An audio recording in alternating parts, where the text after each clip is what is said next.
Right bulletin లో breaking చూస్తున్నాం. వికారాబాద్ జిల్లా కులకచెర్ల మండలం అనంతసాగర్ గ్రామంలో ఉద్రిక్త పరిస్థితి చోటు చేసుకుంది. పోడు భూముల్లోకి అటవీ శాఖ అధికారులు రావడంతో ఉద్రిక్తకు దారితీసింది. దశాబ్దాలుగా సాగు చేసుకుంటున్నటువంటి పోడు భూముల్లో ఫారెస్ట్ అధికారులు జేసీబీలతో హల్చల్ చేయడంతో గిరిజన రైతులు తిరగబడ్డారు. ఇక పోడు భూములపై నాటి ప్రభుత్వం తమకు అన్ని హక్కులు ఇచ్చిందంటూ పేర్కొన్నారు. అయినా నిబంధనలకు విరుద్ధంగా అటవీ శాఖ అధికారులు తమ భూములను లాక్కునే ప్రయత్నం చేస్తున్నారంటూ గిరిజన రైతులు ఆవేదన వ్యక్తం చేస్తున్నారు. ఇక రైతుల పక్షాన BJP Parigi assembly incharge Maruthi Kiran ఆందోళనకు దిగారు. సాగులో ఉన్న పోడు భూముల్లో అటవీ శాఖ అధికారులు మొక్కలు నాటడం నిలిపివేయాలంటూ డిమాండ్ చేశారు. రైతులను బెదిరించే చర్యలు ఆపాలంటూ కూడా ఆయన డిమాండ్ చేశారు. ఇక పోడు రైతుల హక్కులను చట్టబద్ధంగా రక్షించకపోతే గనక రైతుల పక్షాన పోరాటం ఉధృతం చేస్తామంటూ కూడా బీజేపీ నేత కిరణ్ హెచ్చరించారు.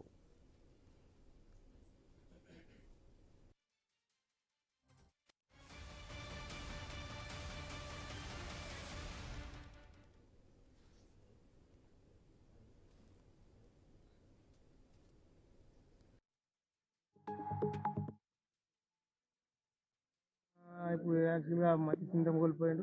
మేము బోల్డర్ వేసుకున్నాం, మా తాతగారు పెట్టుకున్న గోరీలు ఉన్నాయి, చెట్లు ఉన్నాయి. ఇక మా ఊర్లో అప్పుడు చేసుకోలేరు, పట్టాలు చేసుకోలేరు, మీకు రాదు అని చెప్పి అతి ఇబ్బందులు పెట్టి ఏం నిలవకుండా మేము కలెక్టర్ని సంప్రదించినాం, ఆర్డీఓని సంప్రదించినాం, డిఎఫ్ఓని సంప్రదించినాం, బీట్ ఆఫీసర్లు అందరిని అడిగినాం. ఎక్కడ ఏమి ఆధారాలు లేవు, చాలా ఇబ్బందులు పడుతున్నాము. తిండి కూడా సరిగ్గా లేకుంటుంది. మా ఊరికి ఒక బస్సు, స్కూల్ బస్సు ఒకటే వస్తుంది. యాక్చువల్గా 10 సంవత్సరాల క్రితం ఒక డిగ్రీ చేసిన క్యాండిడేట్ లేడు. ఇంకొకటి 5 ఎకరాల పట్టేదారు కూడా లేడండి. ఒకే ఒక వ్యక్తి ఉన్నాడు 10 ఎకరాల పట్టేదారు. 5 ఎకరాల పట్టేదారు లేడు. ఏమన్నా కొద్దిగా గొప్పంటే ఫారెస్టర్లు ఇచ్చిన భూములే ఉన్నాయి. ఇప్పుడు అప్పటి నుండి కాసులు ఉన్న వాళ్ళకు ఎస్టీలకే ఉన్నాయి, బీసీలకు లేవని చెప్పి అన్నిటికీ ఇబ్బందులు అయినాయి. దరిదాపుల్లో కూడా మా బస్సు లేదు. ఇక ఏమైనా చనిపోతారు సార్, అక్కడికి చూసి చనిపోతారు. విషయం మందు ఏదో తాగుతారు చనిపోతారు. కానీ పై అధికారులను ఏమన్నా స్పందించి